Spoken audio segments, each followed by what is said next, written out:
the show. I'm your host, Jesse Hubbard, and this is Sound Out. Joining me today is a veteran of the music scene, the one, the only, Austin Lucas. How are you, my friend? Not too bad. Just hanging out and trying to enjoy this sunny Friday in Bloomington, Indiana. Bloomington, Indiana. Yeah. So I was going to ask you that question, and that answers that question right out of the gate. You're still based out of Bloomington, right? For now, yeah, I'm moving to the Northwest in the summer.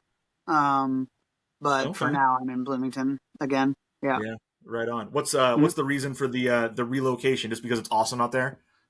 I got offered a position as building a boxing program at a gym in Seattle, and Yeah. uh, and Oh, very so cool. I'm going to take it basically Yeah. because I mostly I make a living playing music, but um, I have toured traditionally between 6 and 10 months out of the year in order to keep the lights on, and uh, I'm not tired of the road, but I definitely am very passionate about coaching folks. And I found a very specific niche in fight sports, um, where there's a shortage of folks who have my specific worldview. And so I just kind of, because I spent so much time in my free time uh, doing boxing and coaching other folks specifically and taking fights myself, I sort of ended up with like a totally different skill set that I maybe didn't know I would ever have, you know? Yeah. And yeah, so I'm pretty excited about it. Be able to kind of be a little bit more stable and in one place a lot of the time. Yeah, congratulations. That is very exciting, and that kind of leads into something that I was going to touch on a little bit later. But let's dive right into it. Like boxing is obviously a huge part of your life, and I've been a fan of yours for quite some time, and I've followed along your journey in so many ways. And one of the things that I remember finding out that you were super into boxing and some MMA too, right? It's more than just traditional boxing, is it not? I'm interested in. I mean, my specification is Muay Thai fighting, Yeah. Okay. which is it's a martial art from Thailand, and like if you were to look at it, you would assume that it was a form of kickboxing, and that's not entirely incorrect. But it also has stand up grappling and also elbows and knees, um, which is something that you won't find in like any of the other art forms of kickboxing. I mean, you find knees, but elbows and stand up grappling are very specific to the sport of Muay Thai. Yeah. And it Okay. definitely sets it apart from other like forms of kickboxing. But I also like train like K1 kickboxing, Dutch style, and Western boxing as well. So I just put it all under the umbrella of boxing because like Muay Thai literally means Thai boxing. So Fair enough. I didn't know that. There you yeah, go. yeah. So how did you get into all of this? Where did this start for you? Your passion for this? Um, so I was in love with martial arts my entire life as a child. Um, and like I was really, I mean, I think like about like every kid that grew up in the 80s, like I was in love with Bruce Lee. And and I was in love with Steven Seagal and Jean-Claude Van Damme, like all the action heroes, you know what I Don't mean? forget, Like don't forget Chuck Norris. That's another one from that era too, right? I actually never really responded to Chuck Norris. And I used to Fair think he enough. was quaint. Like I used to think his movies were cute. You know what I mean? Like and as For like I think sure. like as like I got into my like late teens, early 20s, and the hardcore scene sort of had a nostalgia for bad 80s movies. You know what I mean? Yeah. Like that was actually really the only time that I kind of like started looking back at like Charles Bronson or Chuck Norris or like any of those guys because they were never really important for me. You know what I mean? Yeah. And like Chuck Norris look, was single-handedly responsible. Do you remember that movie Delta Force, of where course, they yeah, brought they went that made me respond. That was responsible for me being terrified of flying as a kid because of that movie. Yeah, I yeah, mean, that'd do it right there. yeah, But totally. Yeah. So anyway, I just like always liked martial arts. When I was a kid, I did taekwondo. Um, and as a teenager, I just like was interested in punk, like and different like parts of like punk subculture, the hardcore scene, and crust punk and emo, and like that kind of stuff. And there was never really any room um, to be any kind of a jock, quote unquote, sure, yeah, in the punk scene, at least not the punk scene that I was from. Um, I grew up getting beaten up by like rednecks and jocks and chased around, you know what I mean, like where I come from. So I pretty much looked at sports of any variety as like kind of the enemy, you know what I mean, or people who were into it, you know. Um, yeah. No, I get that for and sure. but it wasn't until I moved to Europe in the 2000s. Like I lived in Europe in Prague in 2003, and I started meeting anti-fascists who trained martial arts, and like probably the main martial art that most like people trained was Muay Thai. And like so I never trained it there because I was focused on drinking and doing drugs mostly while I was living there. Um, but a lot of my friends did it, and they always tried to encourage me to get into it, and I always wanted to. Like I was fascinated by it, and I like to talk to them about like how they were training and like fantasize about how I would do it. But I never Sure. did. And then like in 2014, I quit smoking and decided that I was going to just basically completely change my life. You know, um, because like I really like my focus uh, for my life up until that point was uh, partying, getting laid. I wanted to be sort of like a famous musician. You know what I mean? Like I really Right. Yeah. wanted to have my career. You know what I mean? Like, and I wanted the trappings of all of that shit. So like, that was really my focus. And when I quit smoking, um, like I quit because I knew that like I was, I knew that it was going to kill me, that it was going to take away my voice. Um, and like, You thought that quitting smoking would like alter your voice in a negative way? no, I knew that if I kept smoking, that it would kill Okay, me, and I it was would take confused. I was that. confused by that. I was like, oh, Yeah, okay, I yeah, apologize sure. for No, no, the no, no, no. I get what you're wording. saying. Yeah, you can't. Yeah, Yeah, I mean, as a singer and someone with such an important voice and a unique voice, I see that the pressure. Like, okay, I'm smoking this thing. I'm addicted to this, but like, it's going to ruin it. Yeah, 100%. yeah. And I was like literally hacking up like blood. Like Oh wow. I was Wow. every time I would get sick, like any kind of a respiratory infection, and it was regularly. I would hack up, you know what I mean, like blood and Sure. stuff like that. And that's scary. And That's yeah, it was scary. scary. And I just sort of knew that if I didn't stop, that I was going to die. You know, so I got really sick, and on April 1st, um, like This is still 2014. We're talking here. on April 1st, 2014, I quit Yeah. smoking. So Yeah. it'll be 10 years coming up this April. But That's awesome. the thing is, Congratulations. That is no small feat. That's a big deal. thank Yeah. you. It's also especially no small feat because it almost killed me. Like Yeah. quitting smoking Sure. actually like negatively impacted my mental health in like a very serious way. And like uh, I didn't realize it, but I have had depression and an anxiety disorder for my like most of my life. And nicotine had like regulated a lot of that for me because nicotine is a stimulant, um, and Okay. so it had like acted as a antidepressant of sorts, like for me, Wow. yeah. Wow. And when I quit smoking, all those receptors, you know what I mean, that were there went haywire, and all of a sudden I didn't have any kind of antidepressant in my body, and so I basically became like critically like depressed and um, my life fell into like pretty serious chaos. Like, you know what I mean? Like within the like few months of that, like of quitting smoking.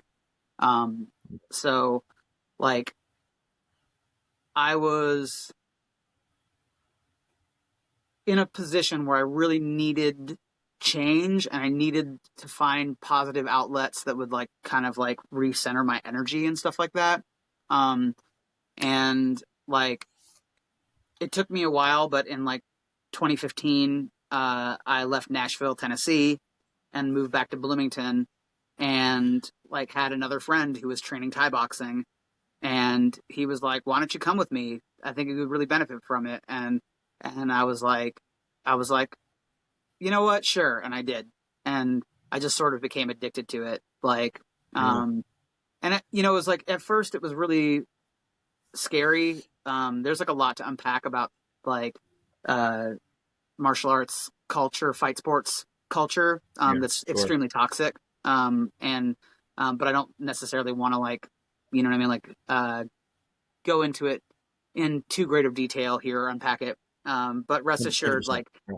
uh, sports in general, right wing authoritarian like values are the like baseline of the paradigm, which is why we have the national anthem and we have flags everywhere at like all It's sporting events, pretty it's so much. it's so interesting that you bring that up. Okay, so I'm a big basketball fan, baseball fan all my life. I have been, and me and my wife were watching the All Star game, the basketball NBA All Star game the other day, and I just kind of went off on this rant about why do we have to salute the flag before every game, every game all season long in every sport all around the country. It's like, what does it have to do with anything?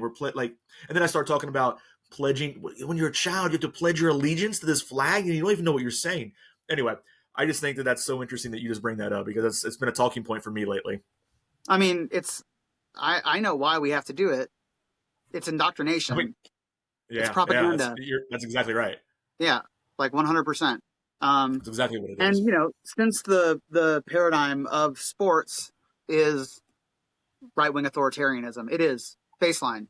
You know what I mean? Like there's like this is why like so many punks like myself grew up in direct opposition from anything having to do with physical activity. You know what I mean? I Like get because the that. people who Yeah, are most participating in it are people that we can clearly see like uphold values that we disagree with. You know what I mean? And yeah, so we bullies make and a whatnot, all that kind of stuff. Yeah, yeah. yeah, So like there's really there's not like room for that for people who are like in sports. You know what I mean? Like for people who are like on the left.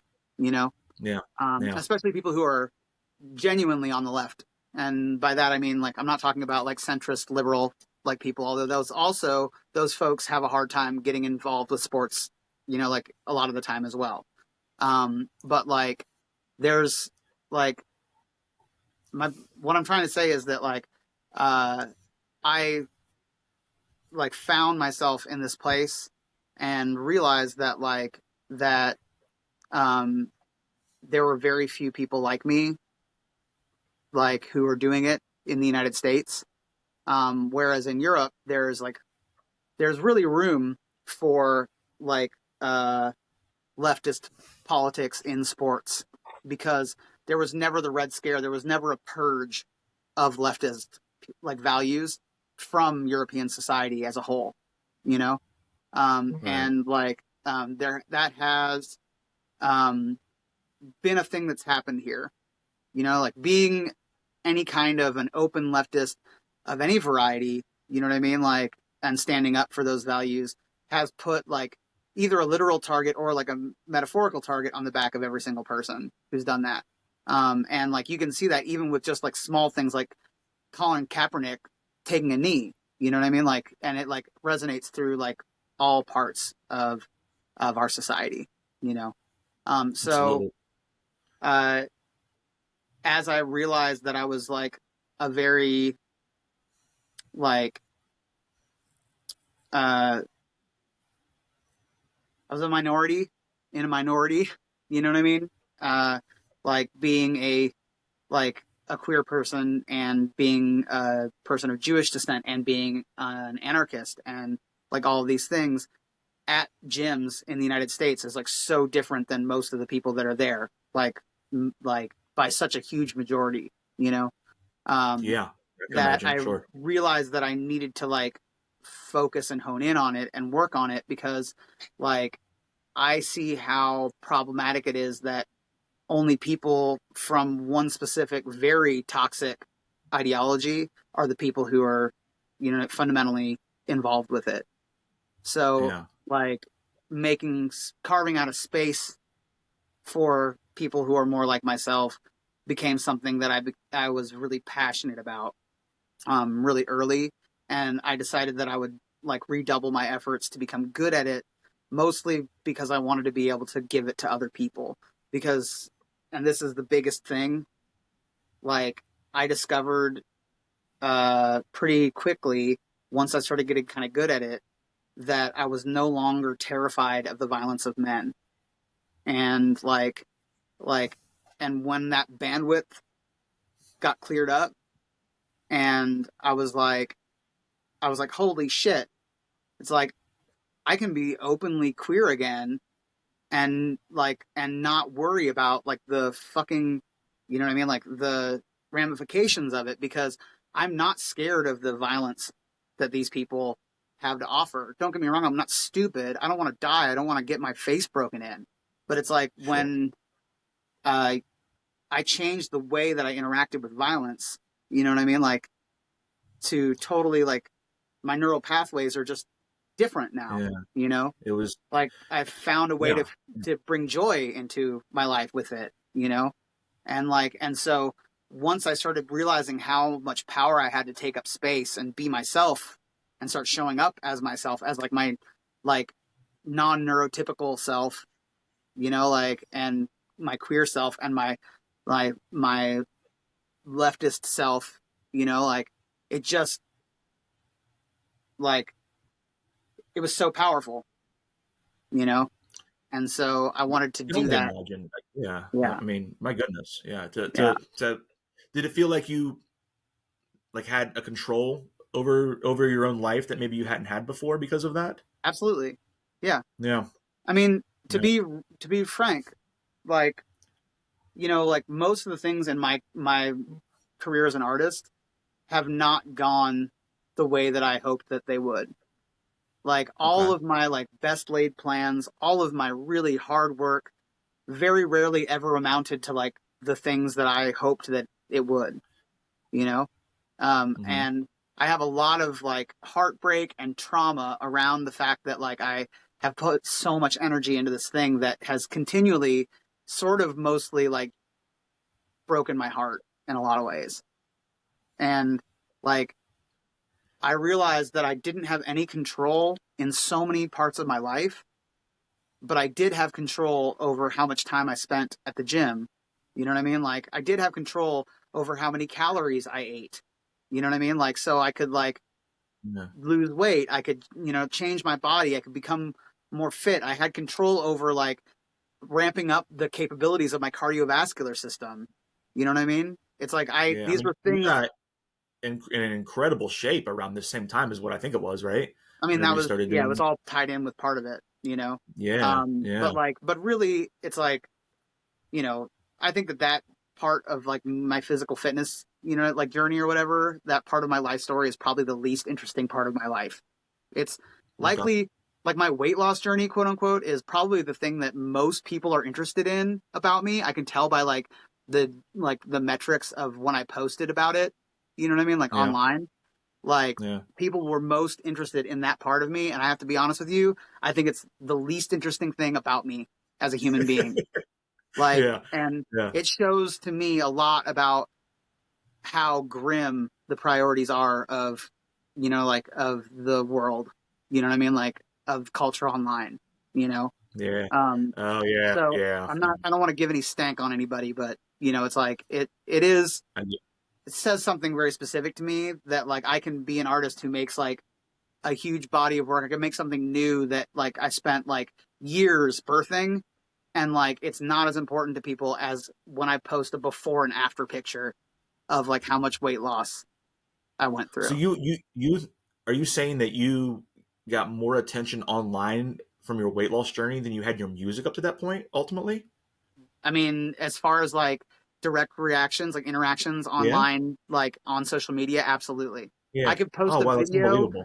like I could post like my new video, my new music video, or the like leak or the drop a new song. It would never get near even close. Like I'm talking a fraction of the like traction of like just a me being like, I'm fit. Like Yeah, yeah. so, That, that which that is that really does really fucking say something about the yeah, world that we live in. That's a sad yeah. statement for sure.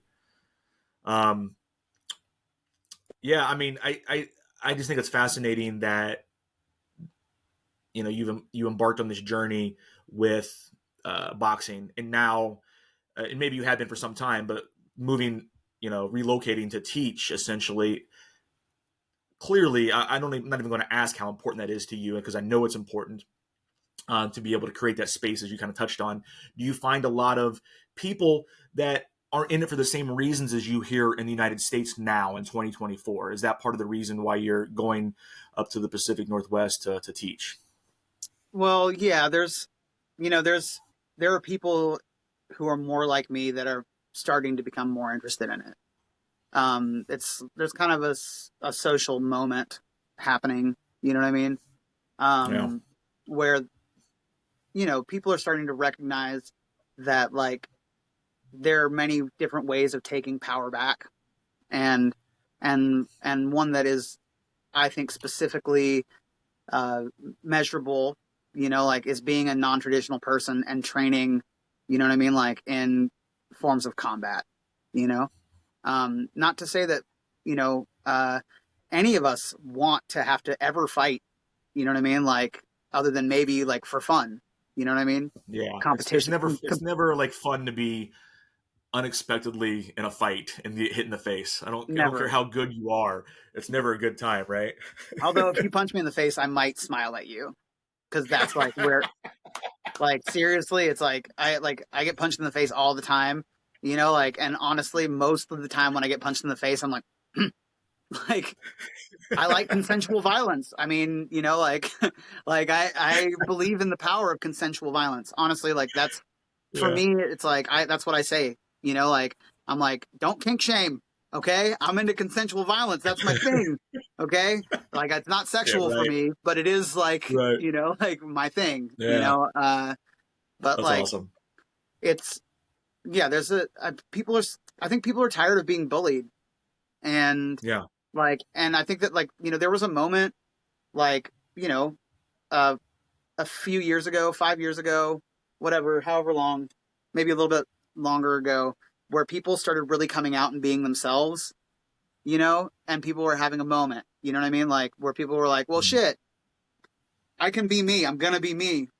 And now that we see like the types of laws that are being enacted all across the country that are anti-trans and anti like queer legislation, like reproductive right, like rights and stuff like that being fucking infringed upon, people are starting to be like, wait a second, like it's like we've got to be able to stand up.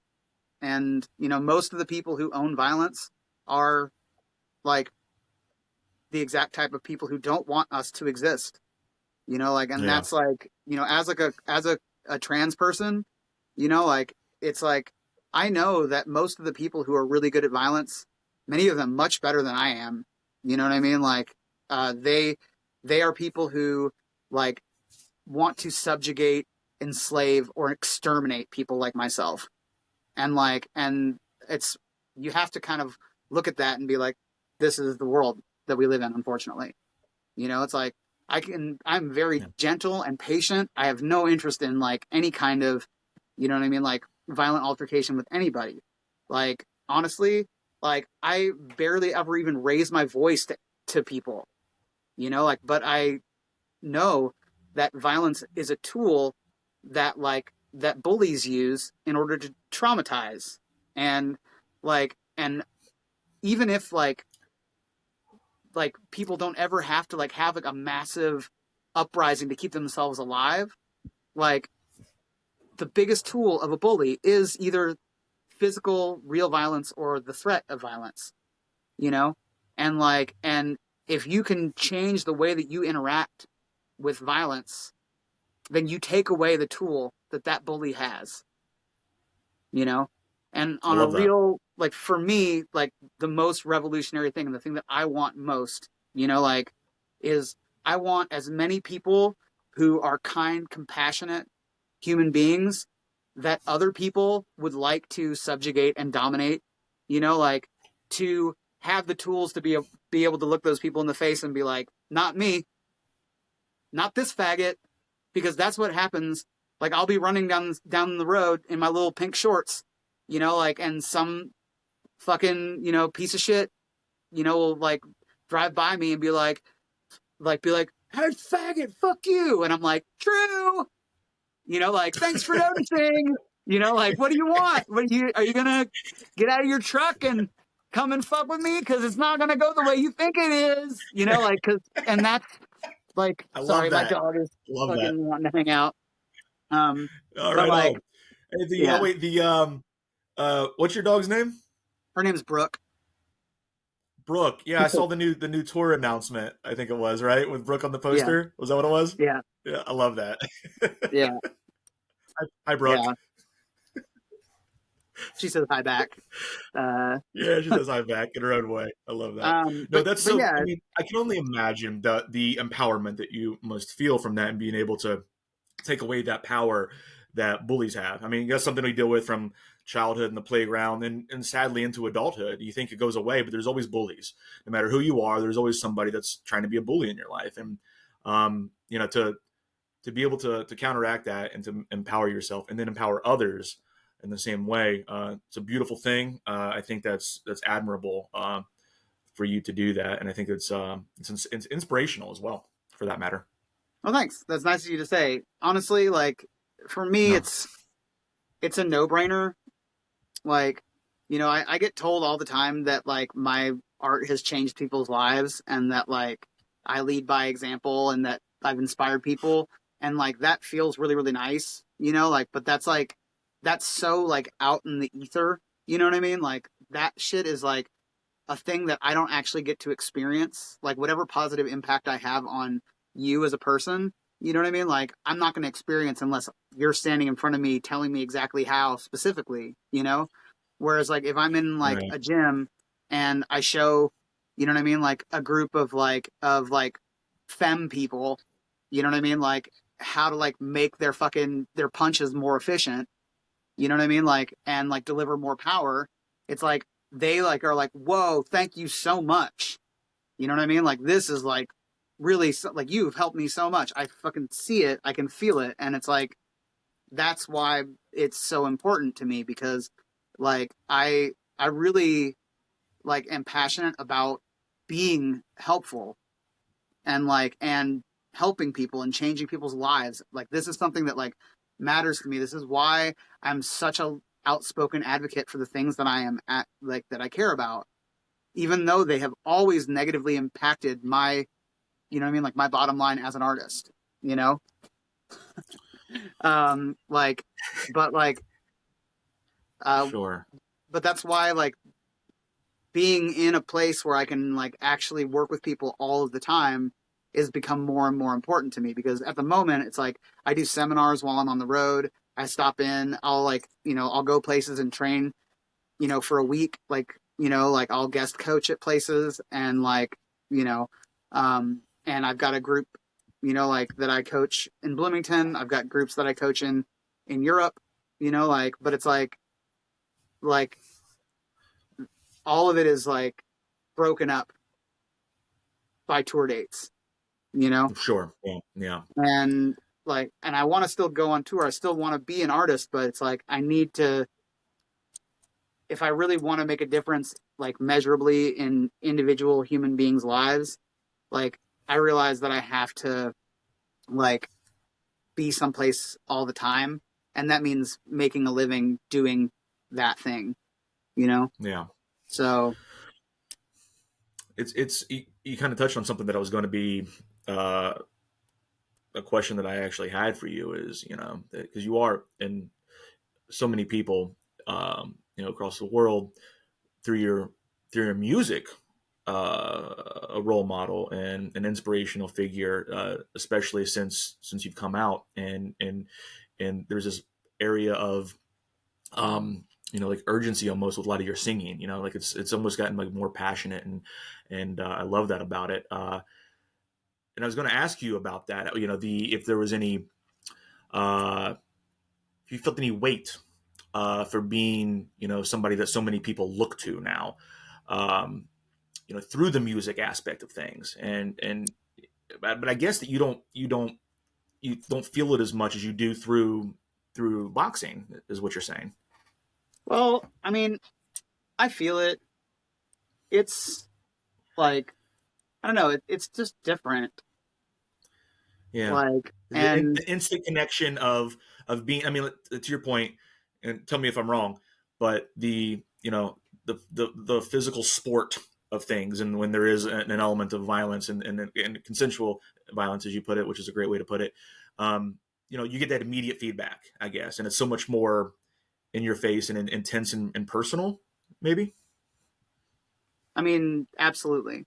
Yeah. Yeah, You yeah, know, like it's I think that like maybe like the way to say it like is that like I get a lot from being an artist, you know, um, sure, but I get more from the opportunities that being an artist provides to me, which like is travel, the privilege of having a huge global community, of people who I can rely upon, you know, um, like, and the ability to like, whether I deserve it or not, to uh, be granted a level of trust. You know what I mean? Like that, like other people maybe wouldn't get just like, you know what I mean? Like off the bat. Like there's like, because people have a connection with me, like as an artist, like, and they connect with like my music or whatever, and they can see me as a public figure, what it is that I do. It allows me to like to have, you know what I mean, relationships with people that are more sure, measurable and impactful more quickly, and allows me access to different communities in ways that I wouldn't maybe be able to access them, like in a like if I were not this public personality doing these things.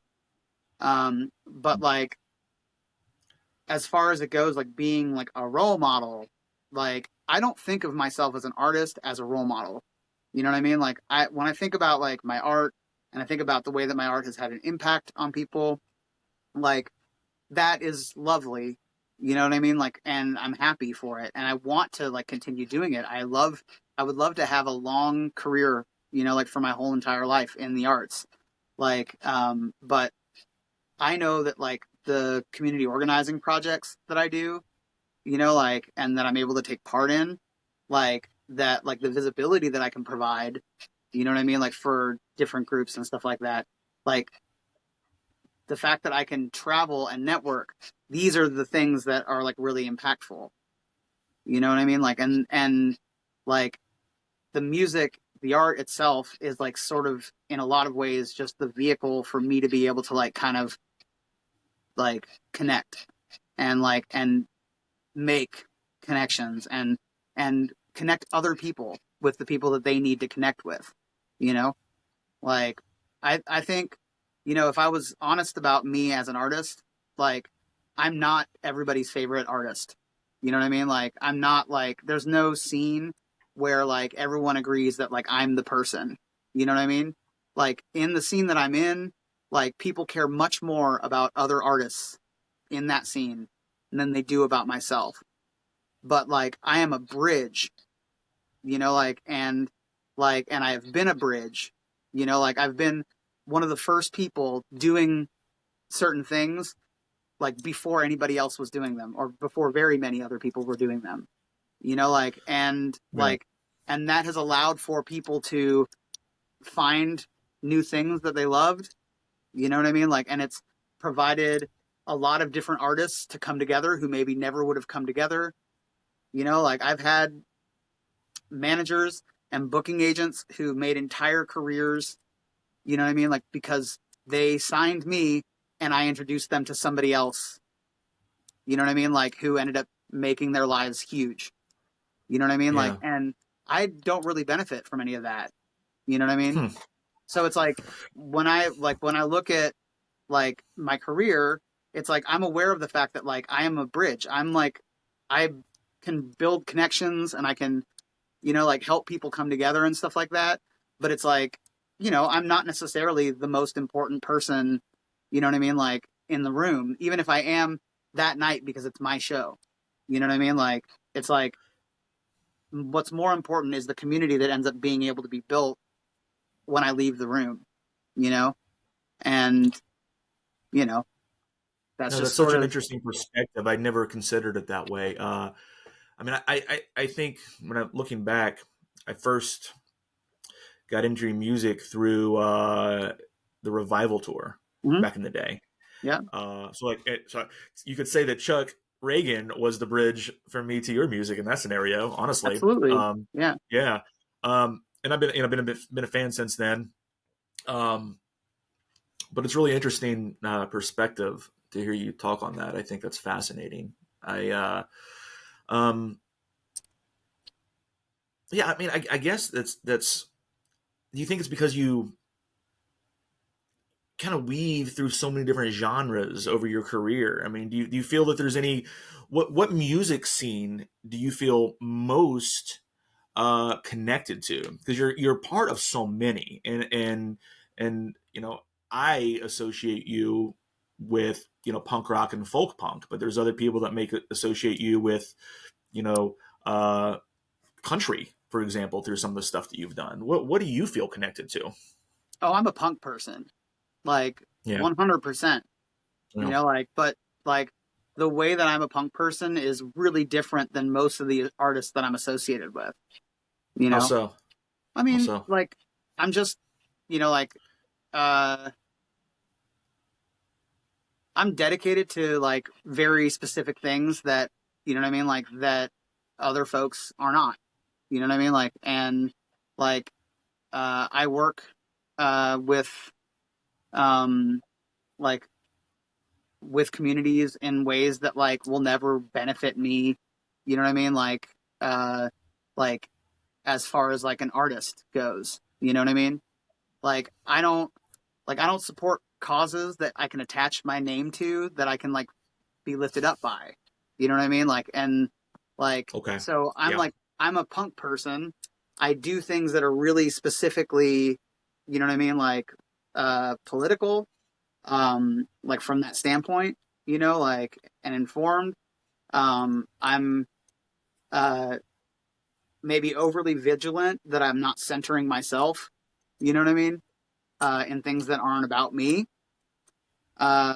And like, I, I feel like the punk scene that is successful, like monetarily speaking, you know what I mean? Like, in like, especially in the world of folk punk, like, quote unquote, like, it's not necessarily um, like looking at things from like a very uh, I don't know, like DIY perspective, like a very like anarchist perspective, you know, um, Yeah.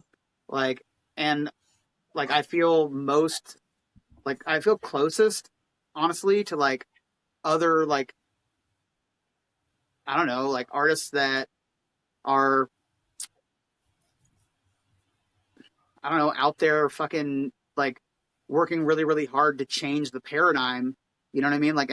And to change like music, to change like Yeah. you know what I mean? Like I'm more interested in artists that are doing something new and exciting and cool. You know what I mean? Like than I am artists that are like attaching themselves to something, which is why like I've always kind of like you know what I mean? Like been ahead and doing something else. You know what I mean? Like Yeah. all the There's time. like constantly uh your career is so interesting to me because you're constantly reinventing yourself with new sounds and new styles, but there's always this. You're always truly authentic and true to yourself through all of it, and I find that so amazing. And it really comes through in the music. But like, It's I mean, been in answer to your question, like I don't feel necessarily the most connected to any scene. You know, like I yeah feel if I had to tell you like the artists that I feel most connected to, like probably they're like a lot of like revolutionary black artists that are trying to break into country music, you know. yeah I feel most like kinship with them, you know, like that doesn't mean yeah. that I'm most connected to them, but I am connected to them, like several of them. And like I other get what you're queer saying. artists and trans artists who are like, you know, out here being themselves, even though it's like not even remotely fucking profitable. You know what I mean? Like, I Is that mean, for you specifically? So it's interesting that you bring that up, like country music. I don't believe that you've ever really marketed specifically to country music. Um, Correct me if I'm wrong, but uh, we all know at least mainstream country music isn't exactly the most progressive, sect of people. I've read in some I forget where it was, but that you had maybe it was a little bit of a difficult time, kind of uh, breaking through, or because especially just because of the style of music and the fact that you're part of the queer community and all of that, and maybe did you have difficulty with country music, accepting you with some of the other artists that are currently on radio because of that? I mean, you know, like uh, I had a moment where I was starting to build like kind of like a underground outlaw country like career. Okay, yeah, And that was like just after I went on tour with Willie Nelson, you know, like I'm and like around like yeah, between the or no, sorry, the A New Home in the Old World album cycle, and then Stay Reckless, and um and the plan was to continue building on that with my record Between the Moon and the Midwest. Um, and yeah. Because Stay Reckless really had that kind of. I love that album. It really had that kind of vibe yeah, for um, sure.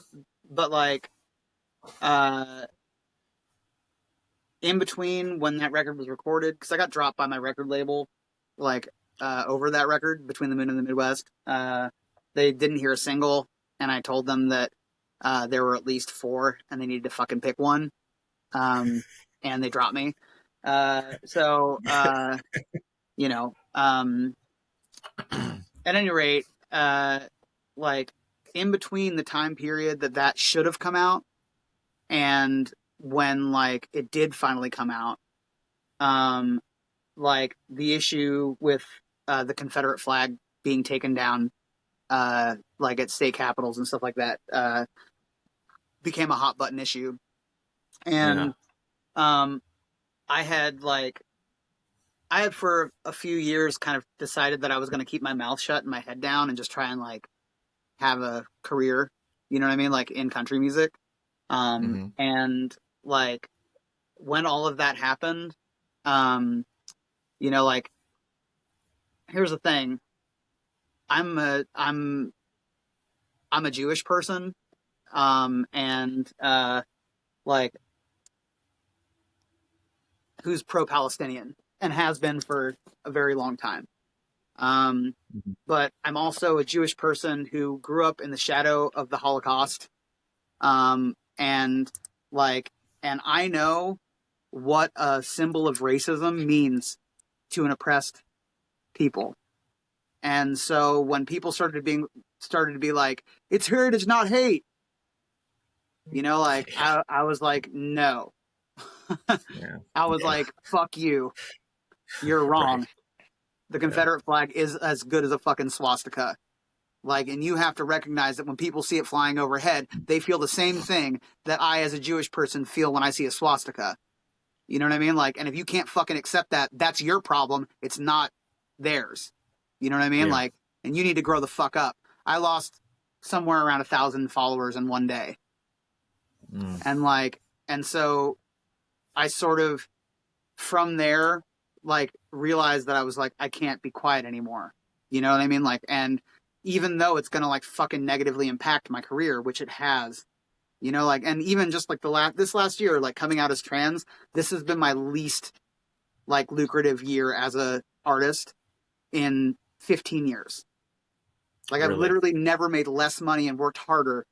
You know what I mean? Like in this past year, you know, Yeah, it's like, and like, I don't that's know why disappointing. people aren't coming to my shows, you know, It's so disappointing. Well, I mean, the and reason I brought up the country music specifically is because I don't know. I just it's just such like a macho bullshit, kind of good old boy, uh, network. It seems like, and well, I I know mean, so many artists that I admire. You know, like like you and Corey Brannon and Sturgill Simpson and on and on and on. It's a similar kind of almost just like kind of like the outliers of that because you guys are all speaking about something bigger than just drinking margaritas on a beach or whatever. I mean, I, I think that like, I think that, country music is like definitely a white boys club. And it didn't start that way, but that's what it is. And Yeah, it's, especially economically, that's like for sure, like what it is. yeah, Uh, like, I don't know, man. Like, I'm just, I'm just showing up, making art. And like, and I've always considered myself a country singer, like, it's okay, like, I'm a punk interesting. person, like, but I'm a country singer, like, and that's because I know that I sound like a country singer. And like my favorite styles of music, a lot of them are what people consider to be country music, like, but like Yeah, folk music, bluegrass, old time, like all the different eras of country, like I've always been into it, like that's my shit. It's my favorite shit, like singer songwriter stuff that's like really, really smart, like, and like, weirdo art. Those are like my favorite things, but like in the realms of like, popular music, like pop music, like, like yeah, country music of all eras, you know, yeah. it's like probably my number one, you know, so, but It makes sense. The country music is so important to you. Really, the punk rock, ethos behind everything. Combination of the two, I think, is such a you see it, but it's a unique combination. I think it really is something that's really I've connected to at least. yeah, I mean, I appreciate that. And that's awesome. Like Yeah, like I feel like, uh, my life is like pretty good overall. Like I am myself.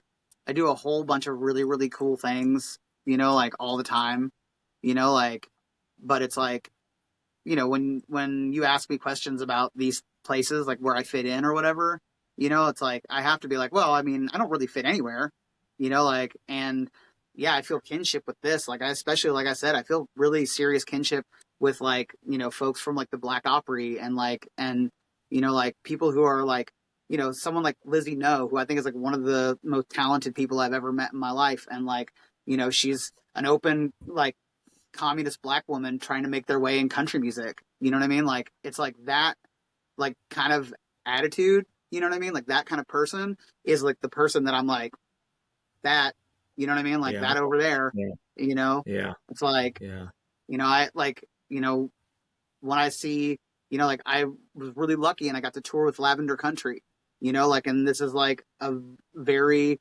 like, they were, he released the first openly gay country album in 1973, like, and like suffered for it, you know, and it's like, yeah, I'm like over here and I'm like, I know that like my suffering is like minimal compared to like what other people have had to deal with, like, but it's like, I got fucking dropped by the only big label I've ever been on because I wanted to release a concept album about like a polyamorous throuple that was ruining each other's lives that ended in like cuckolding and fucking suicide.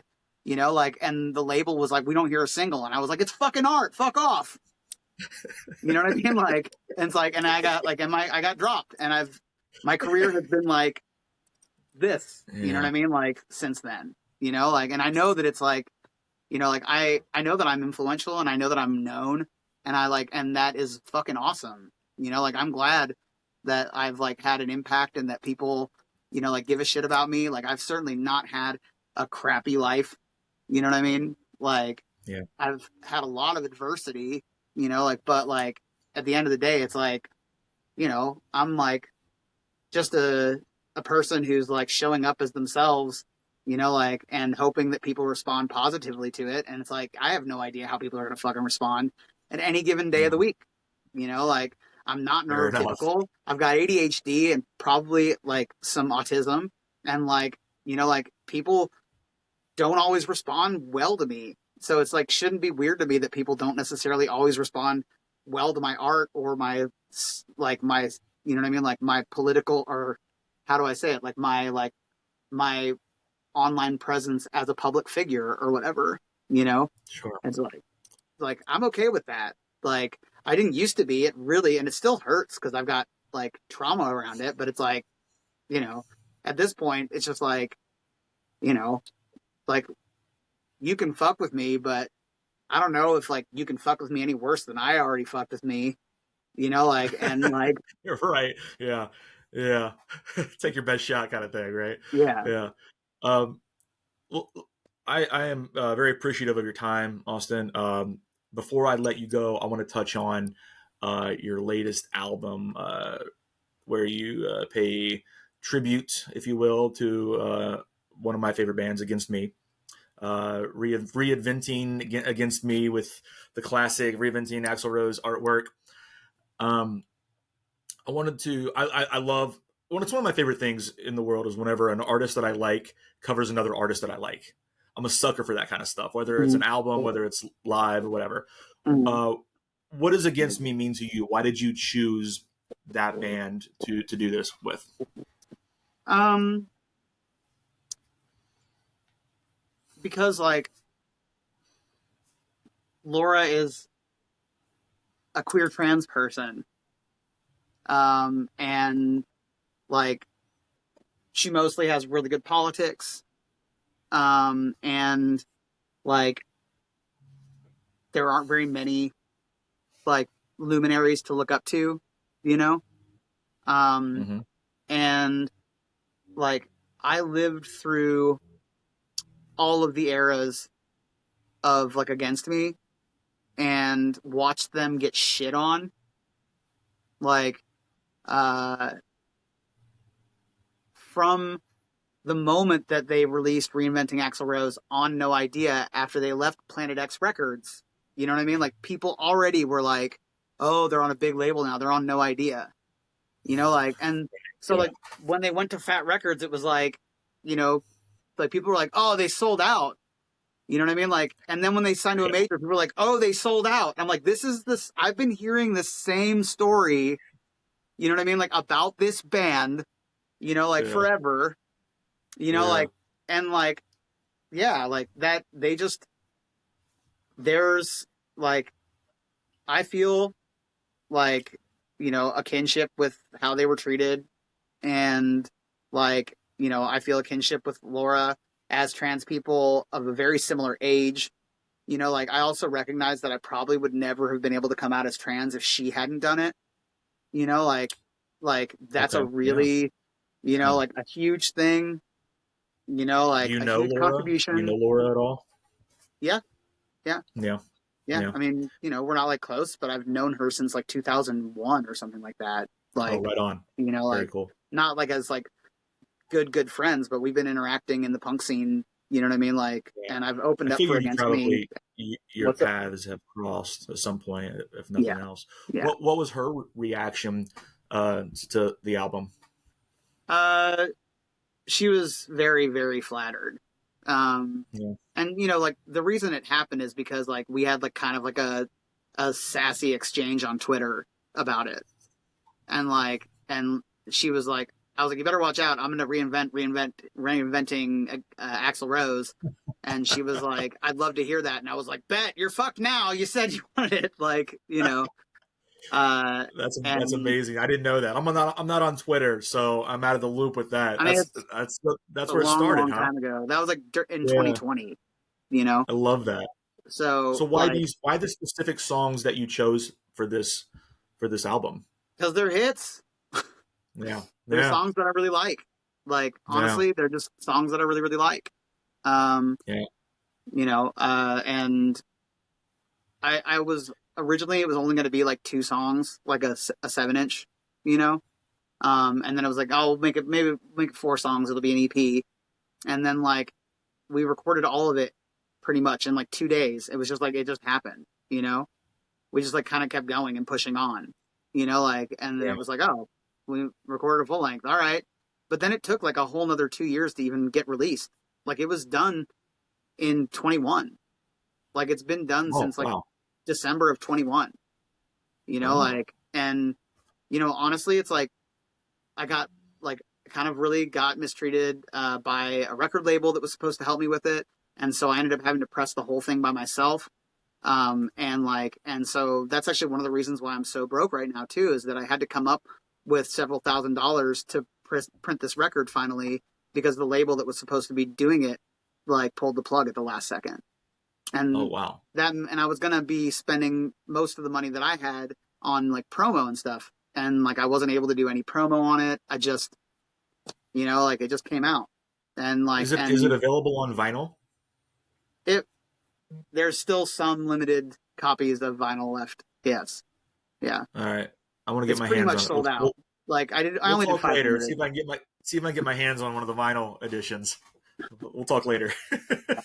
But yeah, it's pretty much like sold out. I do have some, Yeah. but like very few left. Right on. So like, but it's like uh, it took a long time. Like it was like basically like little trickle of getting that money back. You know what I mean? And like, you know, money trickling in is not the same as like having a chunk of money. You know what I mean? Like Yeah. saved. It's just Yeah. not. So, at any rate, it's it's it's cool. I'm glad I did it. It was fun. Like I know that like uh, it made people happy. Like the people who are against me fans and also my fans, I know it made them happy. And like that's really all I can ask for. It made me happy, and if it made other people happy, it's fucking great. Yeah. You know? It made me happy. That's for sure. I was really excited about that. One of my both me and my wife, one of our favorites against me songs is "Black Me Out." So I Mm. was especially excited to see that one. And I love how you'd make each of these, including "Black Me Out." You really make them your own.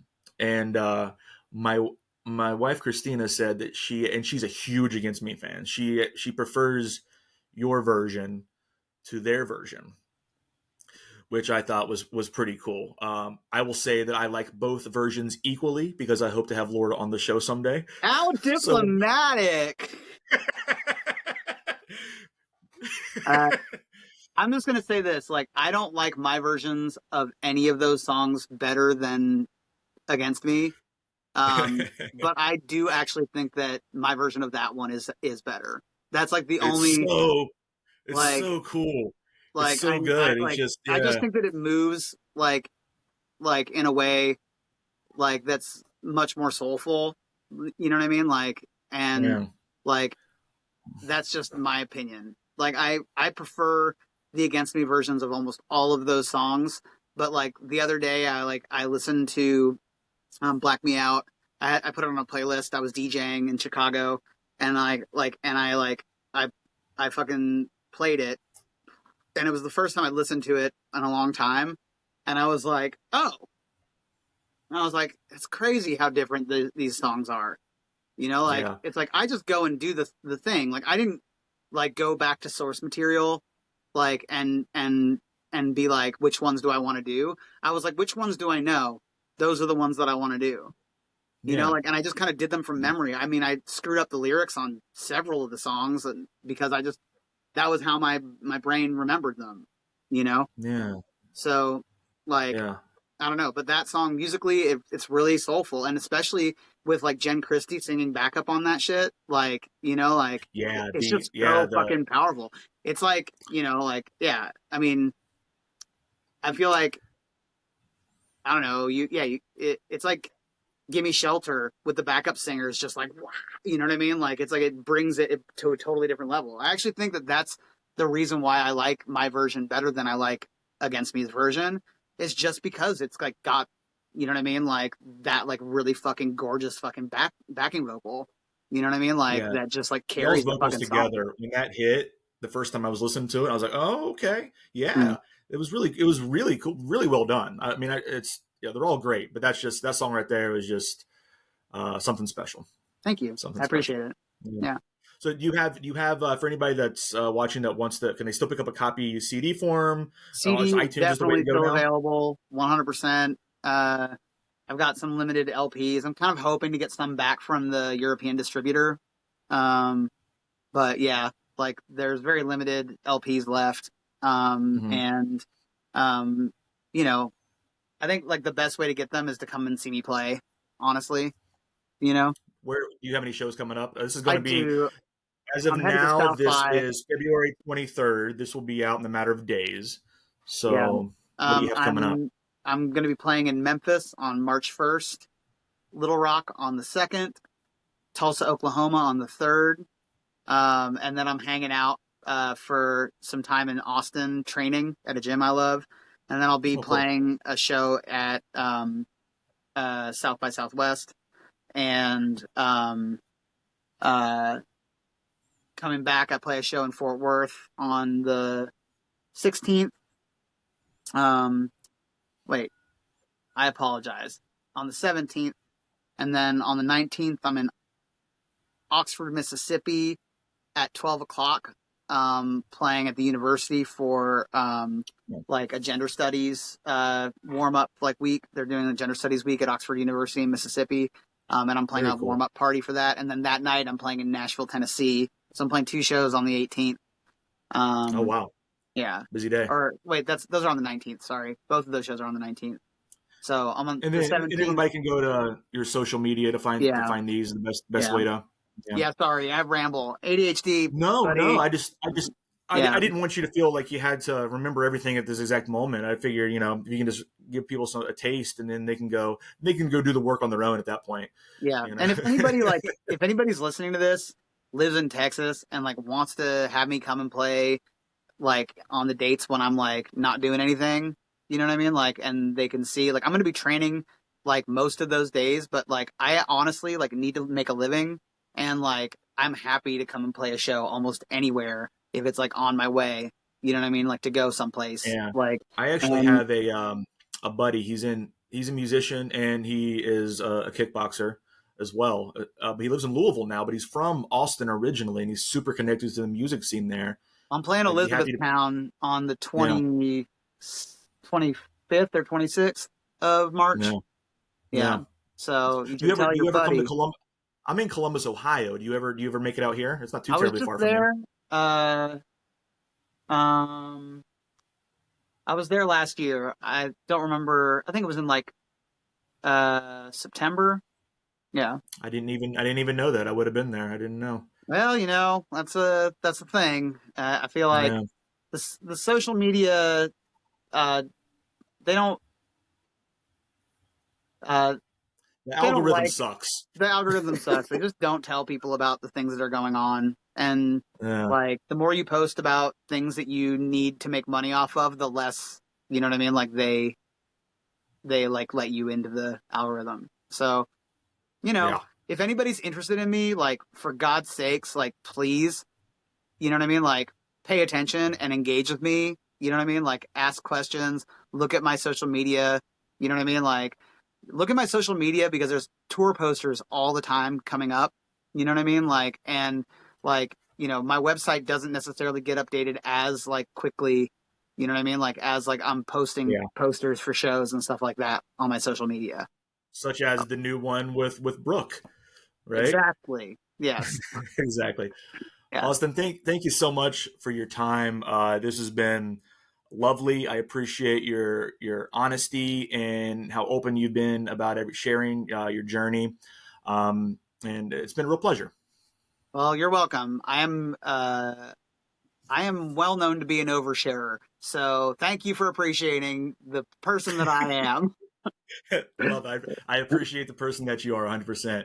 And for everybody listening, you can find out all about their shows coming up and the newest album, Reinventing Against Me, which is phenomenal. Check it out if you haven't already.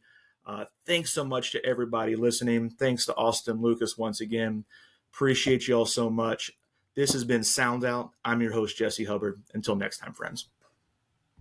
Thanks, buddy.